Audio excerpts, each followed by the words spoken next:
Throughout the years, there's only been a select handful of people who've ever been compared to Michael Jordan, and even fewer who've actually lived up to the hype.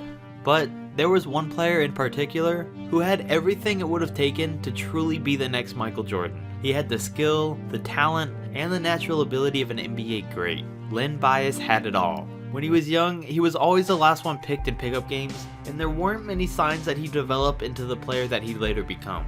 But by high school, he was a different person, and a different player. He grew to be a 6'9", 220-pound small forward. He had the insane jumping ability that Jordan did with his 40-inch vertical, and he said that all the time during high school games, people would be amazed and asked him how he did the things that he did, and then he would just get so surprised because what they were asking about was something he thought was so simple. He was naturally gifted in a way that impressed everyone that watched him. He'd trash talk on the court, and then he'd back it up every time. And anytime another player would try to trash talk him, he'd make them instantly regret it.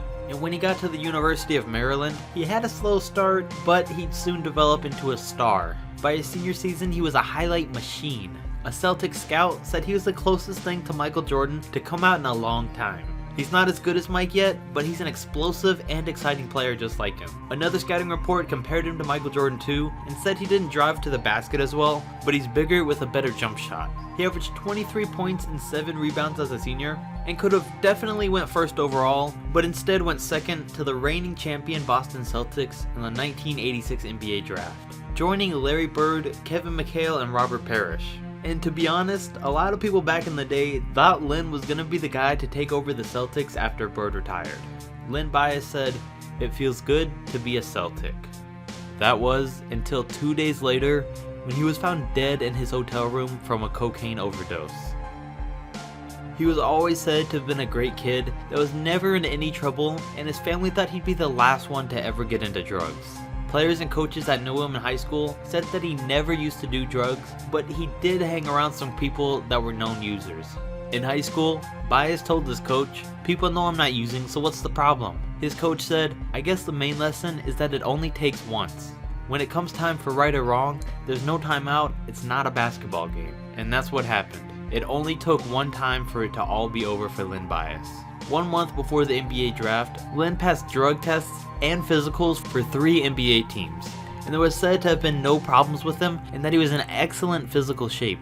But the story has it that after being drafted on June 19th, 1986, he returned home from the draft to the University of Maryland campus in his brand new sports car. That night, after going out to party for a while, Bias, some of his teammates, and his best friend started doing cocaine. And then at 6:30 a.m., Bias started having a seizure, so his friend called 911 and told him Len was unconscious and stopped breathing. The ambulance arrived at the dorm and tried to revive him, but nothing was working. So they brought him to a local hospital and kept trying, but nothing worked. So at 8:55 a.m., Len Bias had officially passed away from a cocaine overdose. And just like that, the NBA world was changed. The number 2 overall pick was gone. Bill Simmons said that there was no one in basketball who could attack the basket and dunk on people like Len Bias other than Dominique Wilkins and Michael Jordan. Red Auerbach, who drafted Len, said he'd been planning on drafting him for the past 3 years because he was so good.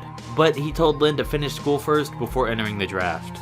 Larry Bird said he was so excited to play with Bias that he was planning to show up at their rookie camp just to get to know him as soon as possible. Coach K in 2003 said he'd been coaching at Duke for 24 years, and within that time, 2 opponents really stood out, Michael Jordan and Len Bias. There's a chance that he could have been a complete bust, had a career-ending injury, or just turned out to be another average player. Or there's a chance he really could have been the next Michael Jordan, and the late 80s and 90s could have been filled with one of the NBA's greatest rivalries of all time. There's a chance Len Bias and the Celtics could have been the one to stop the Chicago Bulls in the 90s and rewrite NBA history as we know it. But instead, I guess we're left to wonder because of one mistake made by one man on Thursday, June 19th, 1986.